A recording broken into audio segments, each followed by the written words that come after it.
বৃহস্পতিবার রাতে ইয়াদাল জালালি ওয়াল ইকরাম 111 বার পাঠ করলে কি হয় জানলে আপনি অবাক হয়ে যাবেন। প্রিয় ভাইরা আমার, প্রিয় বোনেরা আমার, কেউ যদি বৃহস্পতিবার রাতে ইয়াদাল জালালি ওয়াল ইকরাম এই একটি দোয়া 111 বার পাঠ করতে পারে, তাহলে আল্লাহ তাআলা তার সকল চাওয়া পূরণ করে দিবেন, তার সকল দোয়া আল্লাহ তাআলা পূরণ করে দিবেন। প্রিয় ভাইরা আমার, বৃহস্পতিবার রাত এটি কিন্তু খুবই গুরুত্বপূর্ণ একটি রাত, এবং এই বৃহস্পতিবার রাতকে বলা হয় জুমার রাত। এবং হাদিসের মধ্যে জুমার রাতের বিভিন্ন ফজিলত রয়েছে, এবং এই জুমার দিন আল্লাহ তাআলার কাছে এতটা গুরুত্বপূর্ণ যে জুমাকে কেন্দ্র করে আল্লাহ রাব্বুল আলামিন কোরআনে একটি সূরা নাজিল করেছেন।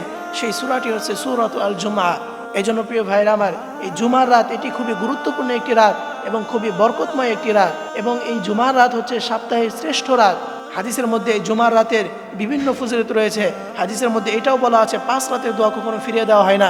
তার মধ্যে 1 নম্বর হচ্ছে আরাফার রাত, এবং 2য় নাম্বার হচ্ছে ঈদুল ফিতর, এবং 3য় নাম্বার হচ্ছে ঈদুল আজহা, এবং 4র্থ নাম্বারে হচ্ছে আরাফার রাত অর্থাৎ 9 জিলহজ। যে রাতটি হয় সেই রাতে যদি কোনো ব্যক্তি দোয়া করতে পারে তাহলে তার দোয়া কখনো ফিরিয়ে দেওয়া হয় না। এবং 5ম নাম্বার হচ্ছে জুমার রাত, অর্থাৎ বৃহস্পতিবার মাগরিবের পর থেকে নিয়ে শুক্রবার ফজর পর্যন্ত এই সময়টাকে বলা হয় জুমার রাত। এই সময়টাতে যদি কোনো ব্যক্তি দোয়া করতে পারে তাহলে আল্লাহ তাআলা তার সকল দোয়া কবুল করে নেবেন।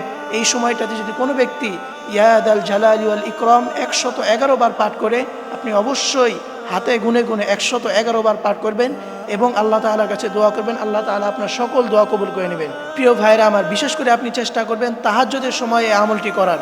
তাহাজ্জুদের সময় এটি কিন্তু খুবই গুরুত্বপূর্ণ একটি সময়। তাহাজ্জুদের সময় অর্থাৎ ফজরের আজানের আগ মুহূর্তে যে সময় মানুষ তাহাজ্জুদ আদায় করে, এই সময় খুবই গুরুত্বপূর্ণ একটি সময়। কারণ এই সময় আল্লাহ রাব্বুল আলামিন নিজে প্রথম আসমানে এসে বান্দাদেরকে ডাকতে থাকে যে, হে বান্দা, কে আছো, কার কি লাগবে আমার কাছে চাও, আমি রব তাকে দিয়ে দিব।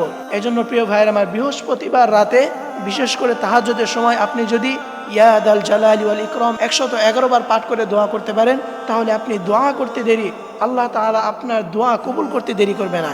এই জন্য প্রিয় ভাইয়ের আমার, অবশ্যই আপনি জীবনের যতটা বৃহস্পতিবার রাত পাবেন, অবশ্যই আপনি এই একটি দোয়া ইয়াদাল জালালি ওয়াল ইকরাম 111 বার পাঠ করে দোয়া করবেন। আল্লাহ তাআলা আপনার সকল দোয়া কবুল করে নেবেন, আপনার সকল চাওয়া আল্লাহ তাআলা পূরণ করে দিবেন, আপনার সকল অভাব অনটন আল্লাহ তাআলা দূর করে দিবেন।